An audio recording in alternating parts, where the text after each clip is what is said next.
तो last class में हम लोगों ने जो टॉपिक पढ़ा था वो आयन इलेक्ट्रॉन मेथड से एसिडिक मीडियम में किस तरीके से बैलेंसिंग की जाती है, हमने इस पे बातचीत की थी, राइट। तो अभी हम लोग आयन इलेक्ट्रॉन मेथड ही पढ़ रहे हैं, बट एक्चुअली हम लोग अब ये देखेंगे कि अगर आपको बेसिक मीडियम दिया जाए तो आप किस तरीके से बैलेंसिंग करोगे। तो सब लोगों का देखो करने का जो तरीका होता है बैलेंसिंग, थोड़ा थोड़ा आपको वेरिएशन के साथ मिलेगा, बट याद रखना जो एंड रिजल्ट है वो सेम ही आएगा।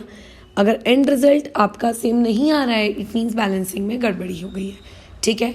अगर बैलेंसिंग के जो सीक्वेंस ऑफ स्टेप्स होते हैं रिडॉक्स के, अगर आप वो चेंज करते हो, तो अगर आप सोचते हो कि अरे चार्ज मैं पहले बैलेंस कर लेता हूँ, एटम मैं बाद में बैलेंस करूँगा, या पहले मैं हाइड्रोजन ऑक्सीजन की बैलेंसिंग शुरू कर लेती हूँ, बाद में मैं एटम बैलेंस करूँगी अदर्स वाले, तो ऐसा नहीं चलता है।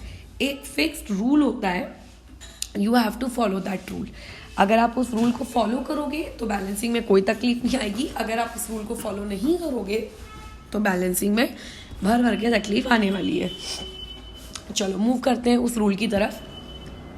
अभी बेसिक मीडियम मतलब मुझे यहाँ पे OH निगेटिव की ज़रूरत है, बट जिस तरीके से मैं बैलेंसिंग करती हूँ उसमें मैं बैलेंसिंग H पॉजिटिव के टर्म्स में ही करती हूँ, और जब मेरा फाइनल आंसर आ जाता है तब मैं उसको OH निगेटिव के टर्म्स में ले आती हूँ। कैसे देखते हैं, जैसे मान लेते हैं कोई रिएक्शन है आपको बैलेंस करने के लिए दी गई है।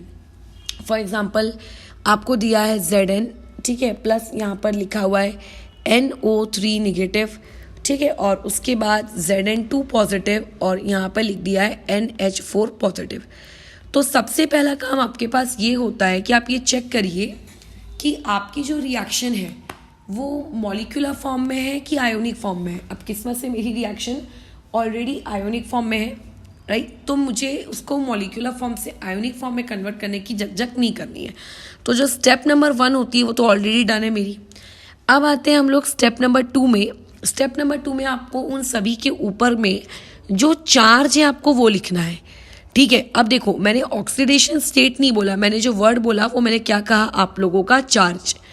अब जो ये वर्ड है आपका चार्ज, इसका मीनिंग क्या है, जो आप बचपन में पढ़ते हो ना कि SO4 की पावर -2, CH3COO की पावर -1, एग्जैक्टली वो। अब Zn तो एक मेटल है तो इसका चार्ज तो कितना होगा, 0। स्टेप नंबर 3 में आपको उनके टुकड़े कर लेने हैं। टुकड़े में इस बेसिस पे नहीं कर रही हूँ कि किसका ऑक्सीडेशन हो रहा है या किसका रिडक्शन हो रहा है, मैं चार्ज के बेसिस पे कर रही हूँ कि पहले Zn था और अब वो वहाँ जाने के बाद क्या हो गया, Zn2 पॉजिटिव, मतलब सेम वाले लोगों का एक पार्टीशन और दूसरे वाले लोगों का क्या हो गया, आप लोगों ने इस तरीके से दूसरा पार्टीशन कर लिया। ये डन है, यहाँ तक कंप्लीट कर लिया हमने हमारी स्टेप नंबर 3। स्टेप नंबर 4 में मुझे क्या करना होता है, एटम्स बैलेंस करने होते हैं।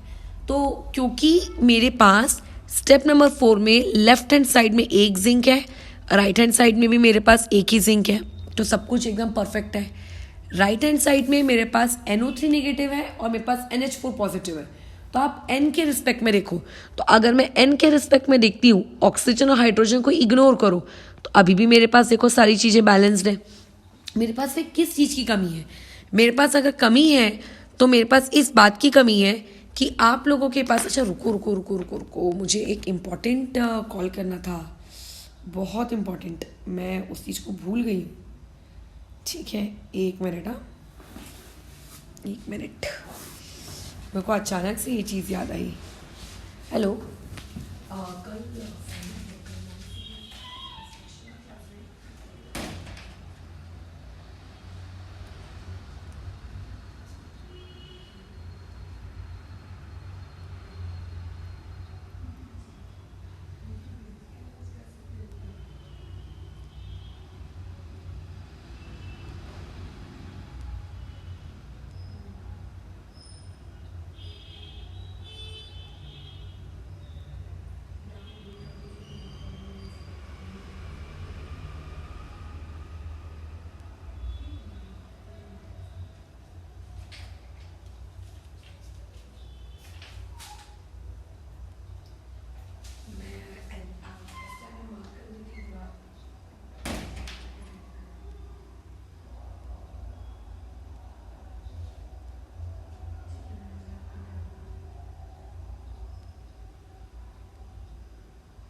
चलो गैप आ गया था, उसके लिए खेद है। अब आगे कंटिन्यू करते हैं। तो एटम्स को देखो हमारे दोनों तरफ बैलेंस है। नेक्स्ट स्टेप में हम लोग मूव करते हैं। तो देखो नेक्स्ट स्टेप आप लोगों की क्या है, आपको भी ऑक्सीजन और हाइड्रोजन को बैलेंस करना है। बट कभी भी इस फिराक में मत जाना कि पहले मैं हाइड्रोजन बैलेंस करूँगा, पहले ऑक्सीजन बैलेंस करना है। तो जो फर्स्ट पार्ट है उस फर्स्ट पार्ट में तो देखो कुछ है ही नहीं बैलेंसिंग का, बराबर छोड़ दो। अच्छा, अब जो आपका नेक्स्ट पार्ट है, इसके इस तरफ अगर मैं देखूँ तो कितने ऑक्सीजन एटम्स हैं, यहाँ पे 3 ऑक्सीजन एटम्स हैं और राइट हैंड साइड में एक भी नहीं है। तो जहाँ पे नहीं है उस तरफ हम लोग उसकी बैलेंसिंग कर लेते हैं। और तुम तो जानते ही हो कि ऑक्सीजन की जो बैलेंसिंग की जाती है वो किसकी मदद से की जाती है, आप लोगों के H2O की मदद से। तो ये मैंने बैलेंस कर दिया, ये हो गया स्टेप नंबर 5। अब जब मैं ऑक्सीजन बैलेंस करती हूँ तो ऑक्सीजन बैलेंस करने की वजह से जो मेरे हाइड्रोजन्स होते हैं वो डिस्टर्ब हो जाते हैं। अब मुझे हाइड्रोजन की बैलेंसिंग करनी है। तो एक बात हमेशा याद रखना, भले ही क्वेश्चन में बेसिक मीडियम में क्यों ना लिख कर आए, आप उसकी हाइड्रोजन की बैलेंसिंग H पॉजिटिव से ही करो, जैसा अभी तक करते आ रहे। क्योंकि अगर एक ही पैटर्न अपन फॉलो करें ना तो अपने दिमाग में याद रहता है, अदरवाइज थोड़ा कन्फ्यूजन हो जाता है। अब लेफ्ट हैंड साइड में जिंक की तरफ तो ना कोई ऑक्सीजन है ना तो कोई हाइड्रोजन है, तो छोड़ दो। लेकिन जो राइट हैंड साइड है, यहाँ पे देखो ये कितने हाइड्रोजन है, यहाँ पे 4 हाइड्रोजन है और बाजू वाले के पास कितने हाइड्रोजन है, 6 हाइड्रोजन है। तो टोटल नंबर ऑफ हाइड्रोजन कितने हो गए, आपके पास 10। और लेफ्ट हैंड साइड में तो यहाँ कुछ भी नहीं है, मतलब लेफ्ट हैंड साइड तो पूरी तरीके से कंगाल है, उसको हमें हाइड्रोजन देना पड़ेगा। तो क्या हो जाएगा, यहाँ पे अगर मैंने हाइड्रोजन की बैलेंसिंग कर दी तो आपका NO3 नेगेटिव, यहाँ पे आ जाएगा आपका 10 टाइम्स ऑफ H पॉजिटिव, फिर एरो आ जाएगा, फिर आएगा NH4 पॉजिटिव और उसके बाद आ जाएगा 3 times of H2O। I think इतनी चीज़ें क्लियर है, बराबर, ओके। अब इसके बाद देखो हमें क्या स्टेप लेनी है। हम लोग जैसे करते थे चार्ज को बैलेंस, क्या उस चार्ज को बैलेंस कर देना चाहिए हम लोगों को, सोचो एक बार। तो चलो करके देखते हैं, एक बार हम चार्ज बैलेंस करके देखते हैं। मैं अभी तुम लोगों को सिखा रही हूँ कि कैसे मैं काम कर रही हूँ। एग्जैक्टली अभी मैं तुम्हारे मुंह में जाके आंसर नहीं परोस रही हूँ, ठीक है। एक इलस्ट्रेशन और लेकर उसको मैं परफेक्ट कर दूंगी। लेकिन अभी सोचो जरा, अगर मुझे चार्ज बैलेंस करना है तो इस तरफ मेरे पास क्या है, एक भी चार्ज नहीं है, 0। और इस तरफ कितने चार्ज है, +2 का चार्ज है, बराबर। अच्छा, तो मुझे अब क्या करना रहेगा, बैलेंसिंग की नीड होगी। किस तरह बैलेंसिंग की नीड होगी, आपके जहाँ चार्ज कम है, कितना, अब ऐसे में जाऊंगी तो 0 काम होता है, वहाँ पे मेरे को 2 इलेक्ट्रॉन देना पड़ेगा।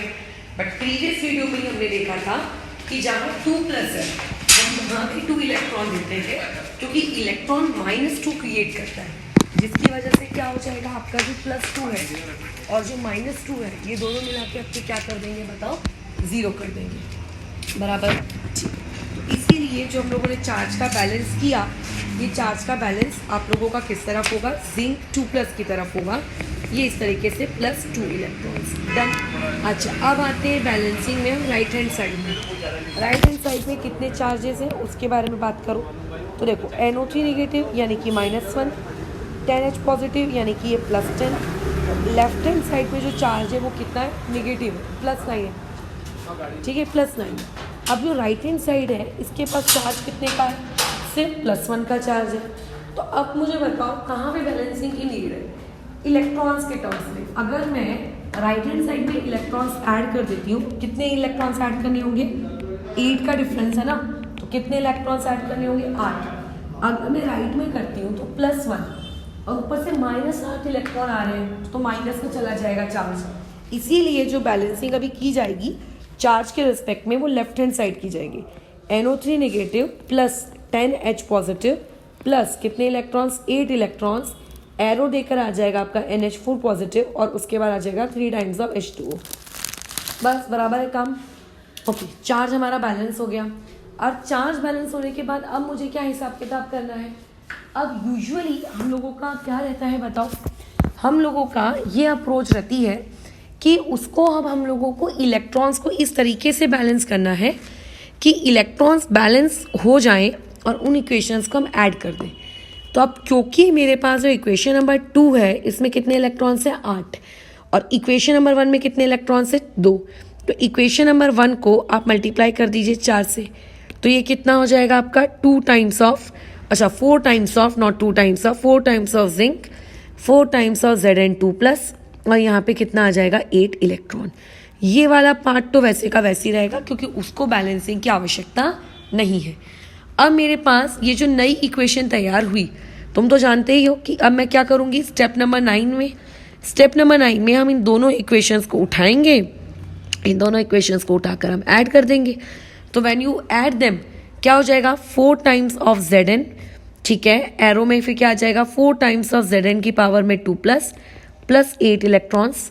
फिर यहाँ क्या आ जाएगा आप लोगों का NO3 नेगेटिव प्लस कितना है 10 times of H positive plus 8 electrons. Arrow में आ जाएगा यहाँ पे क्या NH4 पॉजिटिव और प्लस में क्या आ जाएगा 3 टाइम्स ऑफ H2O।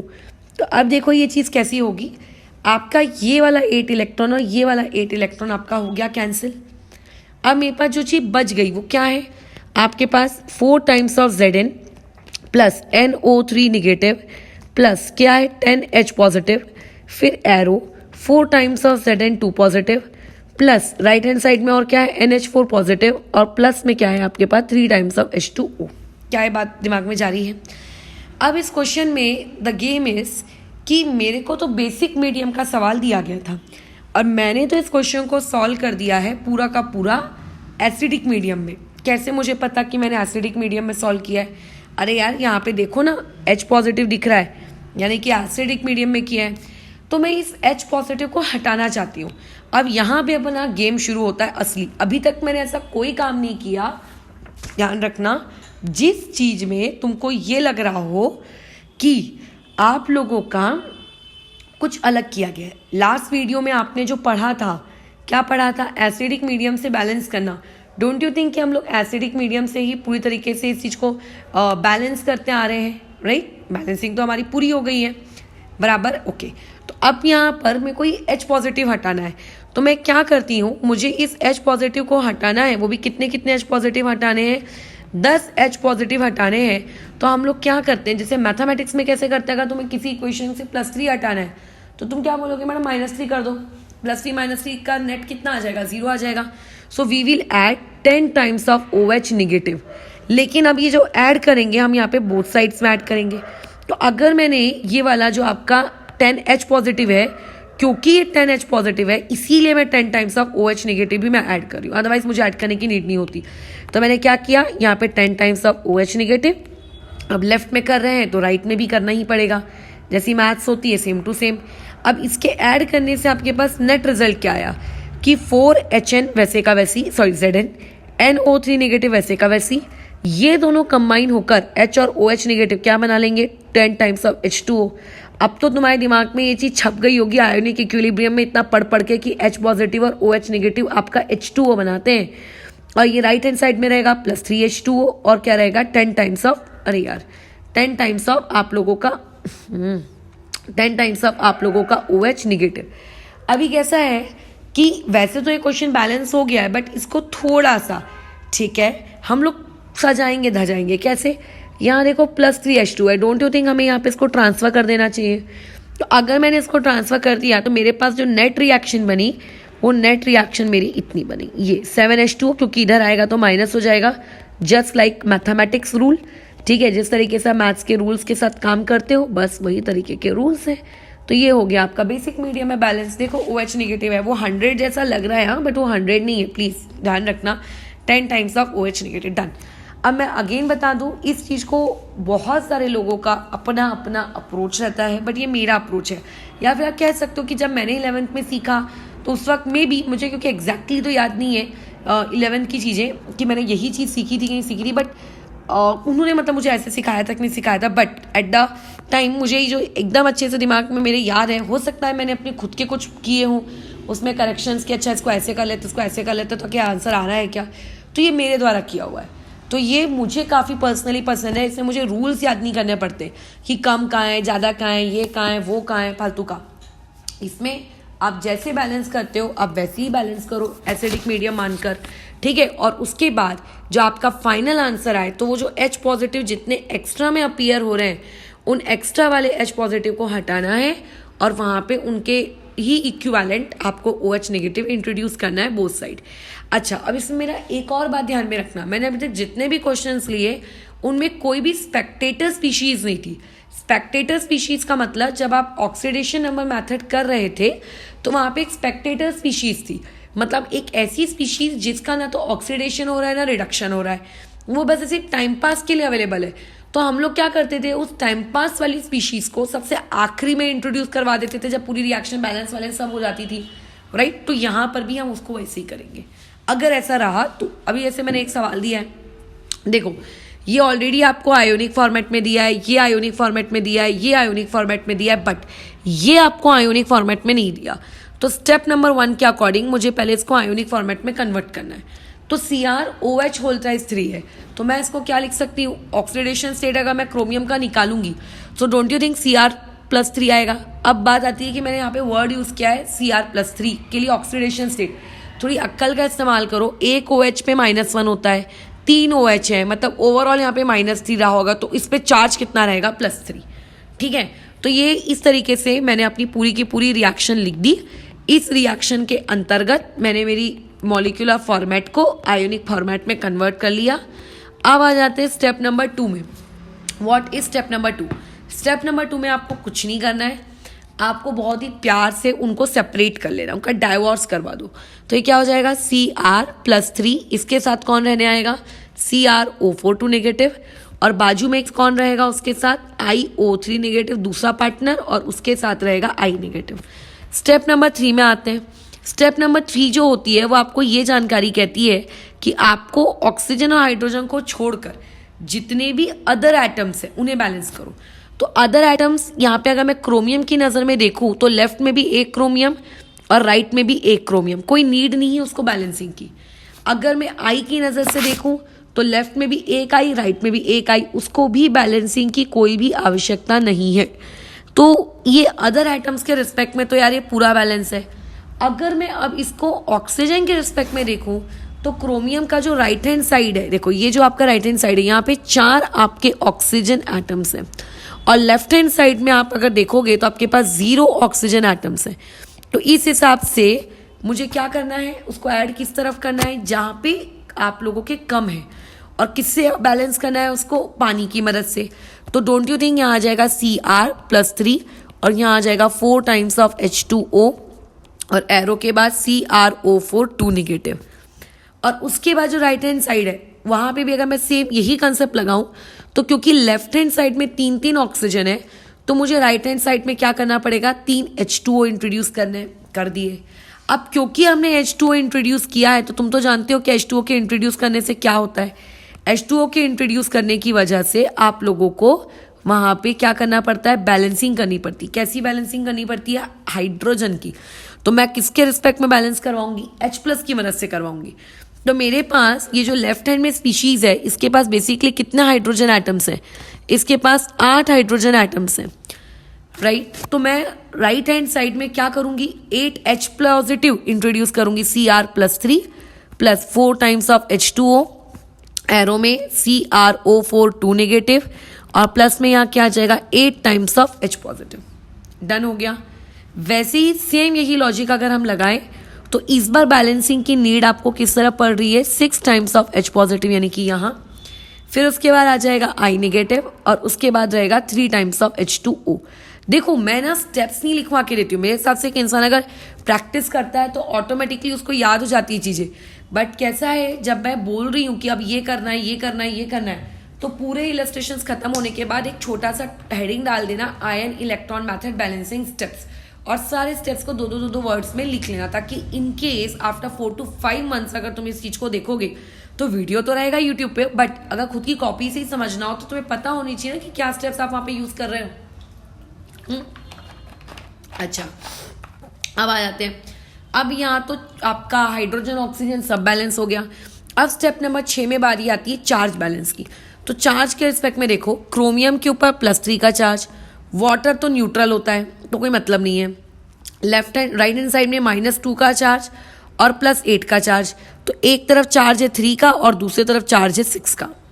तो यार गड़बड़ी तो है। अच्छा यहाँ देख लो, एक तरफ -1 +6 यानी कि आ गया 5, इस तरफ क्या आ गया, -1 आ गया, यानी कि यहाँ पे भी देखो गड़बड़ी है, समझ रहे हो। तो अब यहाँ पे चार्ज बैलेंसिंग का गेम हम खेलते हैं। तो चार्ज बैलेंसिंग का जब हमने गेम खेला तो हमें क्या दिख रहा है कि हमें बैलेंसिंग की नीड है राइट हैंड साइड, क्योंकि इलेक्ट्रॉन्स माइनस लेकर आते हैं। तो 6 में से अगर मैं 3 इलेक्ट्रॉन माइनस करवा दूंगी तो क्या हो जाएगा, क्योंकि डिफरेंस 3 का है ना, इसीलिए CrO4 2 negative plus 8 H positive और यहाँ पे आ जाएगा 3 इलेक्ट्रॉन्स। अब मेरी वाली रिएक्शन का चार्ज बैलेंस है, यहाँ पे कितने का डिफरेंस है, 5 और -1। अच्छा, अब इसमें एक और देखो सबसे इम्पॉर्टेंट फैक्ट, जिन लोगों को मैथमेटिक्स, ठीक है, शब्द से बहुत बहुत बहुत बहुत ज़्यादा प्यार है, उन लोगों का जो शैतानी दिमाग है वो किस डायरेक्शन में भागता है कि यहाँ पे आप लोगों का जो 5 है वो एक बेसिकली +5 है, राइट, अगर मैं उसके बारे में बात करूँ, और राइट हैंड साइड में -1 है, तो उन लोगों को लगता है कि अच्छा गैप होना चाहिए 4। अरे मूर्ख राजो, अगर बेसिक नंबर लाइन छोटी कक्षा में पढ़ी है तो -1 से 5 के बीच में कितने का डिफरेंस होगा, 6 का। -1 से 0 और फिर 0 से लेकर 5, ये गलती मत करना। तो जो लोग मैथ्स के कुछ ज़्यादा ही प्रेमी लोग हैं, इतने प्रेमी कि उनको कुछ नहीं आता, उन लोगों के लिए पॉइंट था, ठीक है। ये वो पॉइंट है जहाँ पे आप मिस्टेक अगर कर सकते हो, आप डिफरेंस लिख सकते हो 4 का। वो इसीलिए क्योंकि हमारी जो मेंटल रहता है वो यूजुअली हम लोग कैसा दिखते हैं, माइनस से माइनस में जा रहे हैं, माइनस से 0 में जा रहे हैं, प्लस से 0 में जा रहे हैं, प्लस से प्लस में जा रहे हैं। बट एक नंबर से एक निगेटिव नंबर में अगर हम जा रहे हैं तो उस वक्त हम लोगों का थोड़ा दिमाग नहीं चलता है। तो कितने का डिफरेंस है, 6 का। तो 6 का क्योंकि यहाँ पे डिफरेंस है तो मुझे इलेक्ट्रॉन्स इंट्रोड्यूस करने पड़ेंगे। कहाँ इंट्रोड्यूस करूंगी मैं, आपके राइट हैंड साइड नहीं। अगर मैंने electrons right hand side introduce किए तो -1 है और -6 इलेक्ट्रॉन आ गए तो -7 नहीं हो जाएगा। तो इसीलिए इलेक्ट्रॉन्स इंट्रोड्यूस होंगे लेफ्ट हैंड साइड में। यहाँ पे मैंने आपके इलेक्ट्रॉन्स लिख दिए, ये हो गया आपका 3 टाइम्स ऑफ H2O, डन।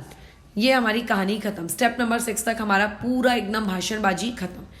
अब इसके बाद क्या करना होता है, इसके बाद कुछ नहीं करना होता है, एकदम आराम से बैठना होता है। हम लोगों को स्टेप नंबर 7 में अब क्या करना है, इलेक्ट्रॉन्स बैलेंस करने हैं। इलेक्ट्रॉन्स बैलेंस करने के लिए मुझे इक्वेशंस को मल्टीप्लाई करना पड़ता है। इक्वेशन नंबर 2 में 6 इलेक्ट्रॉन है और इक्वेशन नंबर 1 में 3। तो मैं इक्वेशन नंबर 1 को क्या कर दूंगी, मल्टीप्लाई बाय 2।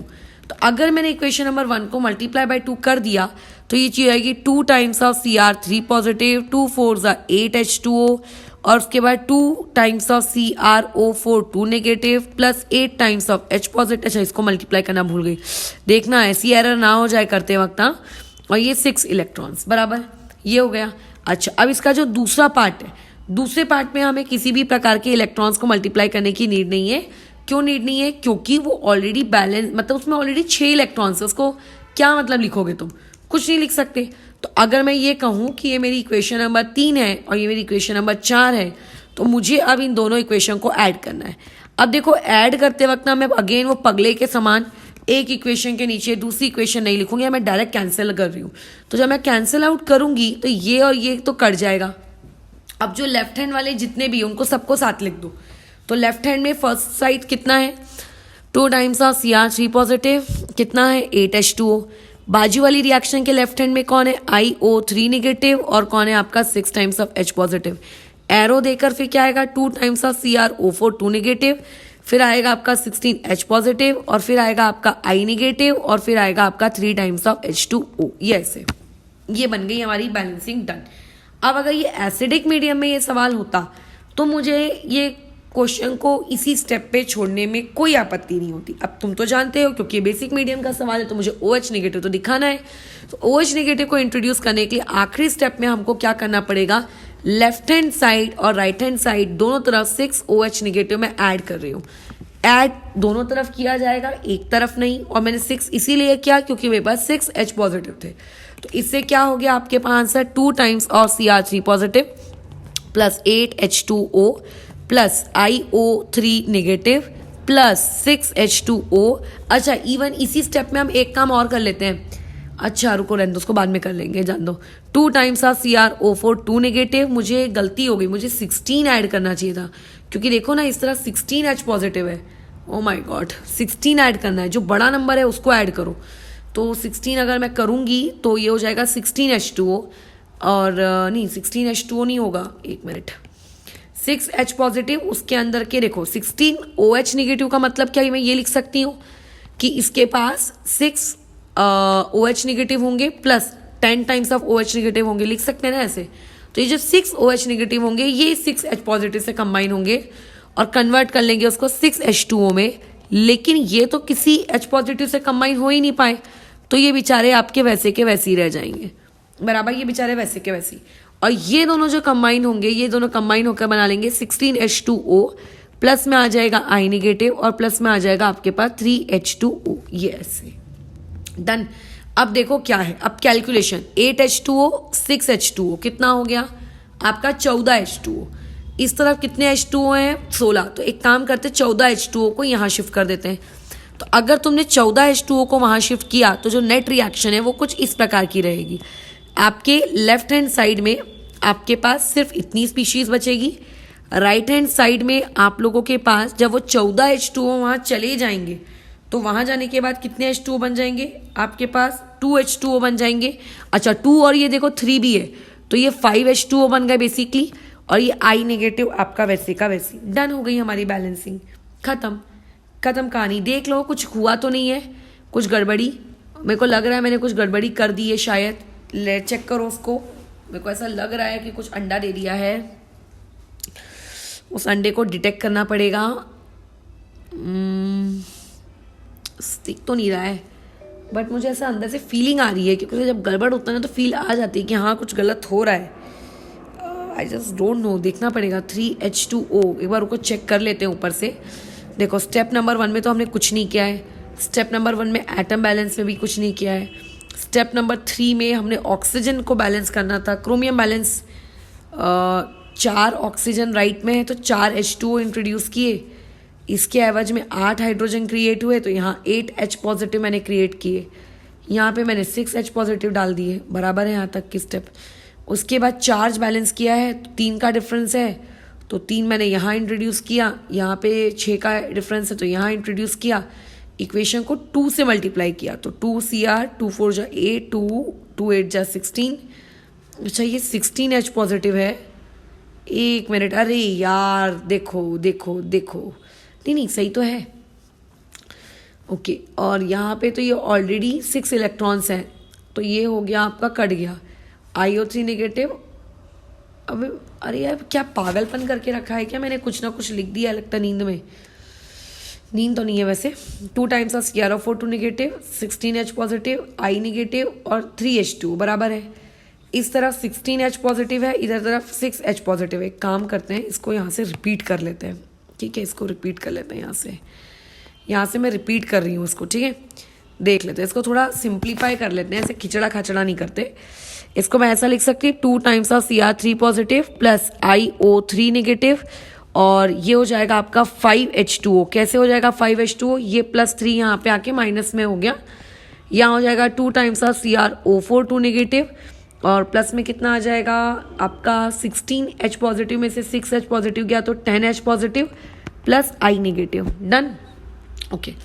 अब उसके बाद अब हम लोगों को ये H पॉजिटिव हटाना है, तो कितने H2O इंट्रोड्यूस करने, कितने OH नेगेटिव इंट्रोड्यूस करने चाहिए, 10 OH नेगेटिव इंट्रोड्यूस करने चाहिए। तो क्या हो जाएगा 2 times of CR3 positive plus IO3 negative plus 10 times of OH negative plus 5 times of H2O, और इधर आ जाएगा 2 टाइम्स ऑफ CrO4 2 नेगेटिव, वो 10 OH नेगेटिव इस 10 H प्लस से कंबाइन होकर 10 H2O बना लेंगे, और ये प्लस I नेगेटिव। थोड़ा और सिंप्लीफाई अगर मैं इसको कर दूं तो 2 times of CR3 positive plus IO3 negative plus 10 times of OH negative, इधर एरो में 2 times of CrO4 2 negative plus 5 times of H2O, और यहाँ पे आ जाएगा I नेगेटिव। क्या यही आंसर आया था क्या पहले भी? तो पहले आंसर आया था, हाँ यही आया था, ठीक है। एक्चुअली सब बराबर है, हो सकता है मेरा ऐसा फीलिंग हो गड़बड़ वाली, ठीक है। तो तुम भी एक बार चेक कर लेना, टैली कर लेना कि कहीं लिखते वक्त मे भी कुछ मैं खा गई हूँ, कुछ गलत हो गया हो, तो तुम्हें भी पता चल जाएगा कि हाँ देखो यहाँ पे ये वाली स्टेप आपसे गलत हो गई है। तो जो भी गलत हुआ होगा, इन केस अगर गलत हुआ होगा तो उसको तुम ठीक कर सकते हो, फिर उसको ठीक कर लेना। तो बस खत्म हो गया हमारा यहाँ पे एक सवाल। अब इसमें याद रखना, ये बेसिक मीडियम में हमें मॉलिक्यूलर फॉर्मेट में दी थी, आयोनिक नहीं। तो जिस फॉर्मेट में दी थी उस फॉर्मेट में कन्वर्ट करो। हमें पता है कि क्रोमियम के साथ उसने OH लगा के दिया था, क्योंकि क्वेश्चन वाले ने क्रोमियम के साथ आपको OH लगा के दिया था। तो बैलेंसिंग खत्म होने के बाद आप क्रोमियम के साथ जो आपने वो OH निकाल दिए थे ना उसके पास से, उस OH को इंट्रोड्यूस करो। अब देखो, जब मैं इस OH को इंट्रोड्यूस करूंगी तो मेरी बैलेंसिंग फिर डिस्टर्ब हो जाएगी, क्योंकि अभी तक तो मेरे पास OH था नहीं, लेकिन अब ये OH आ गया, अब मेरी बैलेंसिंग में फिर गड़बड़ हो गई। एक बार चेक कर लेते हैं, पहले चेक कर लो, क्रोमियम को चेक करो, क्या लेफ्ट हैंड और राइट हैंड का क्रोमियम सेम है? बिल्कुल सेम है। सो क्रोमियम की बैलेंसिंग में कोई बदलाव नहीं हुआ। क्या आयोडीन वाला हमारा लेफ्ट और राइट सेम है? करेक्ट है। अब बस आपको फिक्र करनी है ऑक्सीजन और हाइड्रोजन की, क्या वो बैलेंस है क्या? स्टिल आखिरी में चेक करो। तो ऑक्सीजन जो है आपका लेफ्ट हैंड साइड 6 है, 6 और 3 9, 9 और 10 यानी कि 19। तो लेफ्ट हैंड साइड में आपके पास 19 ऑक्सीजन के एटम्स हैं। अब अगर मैं राइट हैंड साइड की बात करूंगी तो 2 4 जा 8 ऑक्सीजन, 8 + 5 13 ऑक्सीजन है। लो, गड़बड़ा गई, ऑक्सीजन की बैलेंसिंग बिगड़ गई। अब अगर ऑक्सीजन की बैलेंसिंग बिगड़ गई है तो आपको ऑक्सीजन को बैलेंस करना पड़ेगा। अब आखिरी स्टेप में हम ऑक्सीजन को कैसे बैलेंस करें? पानी की मदद से करें क्या? नहीं। अब आखिरी स्टेप में जब आप ये चेक करते हो कि आपकी बैलेंसिंग बिगड़ी कि आपकी बैलेंसिंग नहीं बिगड़ी, तो अगर आपको ऐसा दिख गया है कि बैलेंसिंग बिगड़ गई है और कितने का डिफरेंस आ रहा है, 6 का डिफरेंस आ रहा है, तो आपको क्या करना है? 6 H2O ऐड नहीं करना है आप इसमें, याद रखना। H2O अगर ऐड करोगे तो फिर हाइड्रोजन भी बिगड़ जाएगा। फिलहाल अभी मैंने हाइड्रोजन वैसे चेक किया नहीं है, लेकिन फिर भी वो भी बिगड़ जाएगा। तो 6 आप OH निगेटिव इंट्रोड्यूस करोगे। कहाँ? जहाँ कम है। तो यानी कि इस तरफ मैं क्या इंट्रोड्यूस करूंगी? 6 OH निगेटिव। तो ऐसा करने पर ये जो बैलेंसिंग हुई 2 times of CrOH3 plus IO3 negative plus 10 times of OH negative, यहाँ पे आ गया 2 times of CrO4 2 negative plus 5H2O plus 10 time I negative तो था ही था, plus 6 times of OH negative. इसको लिखने से मेरा ऑक्सीजन तो बैलेंस हो गया। अब जस्ट एक बार चेक कर लो कि आपको इसको फर्दर सिंप्लीफाई कर सकते हो। तो बिल्कुल देखो, ये +6 यहाँ पे आएगा। अगर ये +6 यहाँ आ गया तो तुम तो जानते हो वहाँ पे आके वो माइनस हो जाएगा, और माइनस वाली स्पीशीज को आपको वहाँ लिखना है। तो ये हो जाएगा 4 टाइम्स ऑफ OH निगेटिव। फिर एरो दे दिया तो आएगा 2 times of CrO4 2 negative plus यहाँ आ जाएगा 5 times of H2O plus I negative. अभी फिर तुम्हें अगर इच्छा है एक बार ऑक्सीजन को चेक करने की तो तुम चेक कर सकते हो, बट ये रिएक्शन अब बैलेंस हो चुकी है। देखना चाहते हो तो देख लो। ये देखो, ये 3 ऑक्सीजन है, आगे 2 है, तो बेसिकली 6 ऑक्सीजन। यहाँ पे 3 ऑक्सीजन, वो दिखने में 30 लग रहा है, 30 है नहीं, और यहाँ पे 4 ऑक्सीजन। तो यानी कि कितने ऑक्सीजन हो गए आपके पास? 13 ऑक्सीजन एटम हो गए लेफ्ट हैंड साइड में, ठीक है। और राइट हैंड साइड में अगर आप गिनोगे तो 13 ही है, ठीक है। बस खत्म हमारी बैलेंसिंग। तुम्हें अगर हाइड्रोजन काउंट करना है तो हाइड्रोजन भी काउंट कर लो, वो भी बैलेंस है। तो यूजुअली लोग क्या गलती करते हैं, जल्दबाजी में जितने OH निगेटिव होते हैं उतने जितने H पॉजिटिव होते हैं उतने OH निगेटिव ऐड करते हैं, H2O बनाते हैं, उसको सिंप्लीफाई करते हैं और रिएक्शन छोड़ाते हैं। ऐसा मत करना, ठीक है। आप हमेशा अपना आंसर खत्म होने के बाद ये जरूर चेक करना क्या अदर एटम्स की देखो बैलेंसिंग नहीं बिगड़ती। जिस चीज की बैलेंसिंग बिगड़ती है ना वो ऑक्सीजन और हाइड्रोजन ही होते हैं, बराबर। तो ऐसे केस में आपको ये चेक करना है कि क्या वो बैलेंसिंग बिगड़ गई क्या, और अगर वो ऑक्सीजन के रिस्पेक्ट में बिगड़ गई होगी तो अब आखिरी स्टेप में आप उसको बैलेंस करेंगे। लेकिन किसकी मदद से बैलेंस करेंगे? आप उसको बेसिक मीडियम में उसके ऑक्सीजन को OH निगेटिव, जिस तरफ कम OH निगेटिव है उस तरफ आप उतने ही मतलब जिस तरफ कम ऑक्सीजन है उतने ही OH निगेटिव लगा देना। फिर बाद में आप उस OH निगेटिव को शिफ्ट कर लेना, फर्दर जितना सॉल्व होता है कर देना, बस खत्म सवाल। ये ऐसा है। क्या इसमें तुम्हें अलग से कोई रूल्स पढ़ने पड़े क्या? नहीं, कोई रूल्स पढ़ने नहीं पड़े। क्यों? क्योंकि हम लोगों ने एसिडिक पार्ट सीखा और एसिडिक पार्ट में बस लिटिल बिट ऑफ मॉडिफिकेशंस के साथ हमने अपनी गाड़ी आगे बढ़ा दी। तो यहाँ पे हमारा बैलेंसिंग वाला पार्ट खत्म होता है। हमने ऑक्सीडेशन नंबर मेथड देखी, हमने आयन इलेक्ट्रॉन मेथड देखी, दोनों मेथड सीख चुके हो। फाइनल एग्जाम के डे कोई तभी तुमसे ये नहीं पूछेगा कि बताओ आपने ये वाली मेथड को मतलब MCQ टाइप के क्वेश्चन में कैसी ही क्यों यूज किया। आपकी मर्जी है, आपको जैसे यूज करना था आपने किया, खत्म बात। ठीक है। अच्छा, अब हमारा जो नेक्स्ट क्लास रहेगी वो इस टॉपिक पे रहेगा कि ऑक्सीडेशन रिडक्शन क्या होता है, ऑक्सीडाइजिंग एजेंट और रिड्यूसिंग एजेंट क्या होता है, राइट। वैसे तो आपने 10th क्लास में पढ़ा है, बट फिर भी इसको थोड़ा सा एक बार क्विक रिकॉल हम लोग कर लेंगे। तो नेक्स्ट क्लास में हम ऑक्सीडाइजिंग और रिड्यूसिंग एजेंट्स के बारे में, ऑक्सीडेशन रिडक्शन के बारे में पढ़ेंगे, और जो बहुत ही बेसिक आप लोगों का खत्म करने के बाद then we will move toward the आपका एप्लीकेशंस ऑफ रेडॉक्स रिएक्शंस, कि जो आप रिडॉक्स अभी तक पढ़ रहे हो उसका यूज क्या है। तो उसके यूज को पढ़ने से पहले हम लोगों की लाइफ में अब एक नया कंसेप्ट आएगा, इक्विवेलेंस। जब आप 10th में थे या जब आप अभी 11th के मोल कंसेप्ट में थे, अब वर्ड पढ़ते थे मोल, मोल्स, मोल्स, मोल्स, मोल्स, अब वो हो गई दुनिया पुरानी। ठीक है। अब आप पढ़ोगे वहां पे नया वर्ड नंबर ऑफ इक्विवेलेंट्स। आप वहां पे वर्ड पढ़ते थे मोलर मास, अब आप पढ़ोगे इक्विवेलेंट मास, राइट। तो इस तरीके से अब टॉपिक्स अब आगे प्रोसीड होंगे। तो उसमें कैसा है, ऐसा नहीं होना चाहिए आगे पार्ट पीछे से पार्ट, बट टिल नाउ मैं इतना बता देती हूँ कि हमारा जो नेक्स्ट टॉपिक रहेगा वो बहुत ही बेसिक वीडियो रहेगा। आपने 10th में पढ़ा है, so for someone it might उनको ऐसा लगे कि अरे यार तो रिपीट हो रहा है, बट मुझे पता है ना कि 10th में बहुत सारे लोग सीरियसली नहीं पढ़ते हैं या फिर उनको नहीं पढ़ाया जाता, सो इट इज़ नेसेसरी। ठीक है। तो वो वाला पार्ट हम कंप्लीट कर लेते हैं और उसके बाद फिर हम लोग मूव करेंगे इक्विवेलेंस क्या होते हैं, वैलेंसी फैक्टर क्या होता है, जिसको कई लोग एन फैक्टर भी कहते हैं। ठीक है। चलो, तो अभी के लिए इसको फिर रोकते हैं।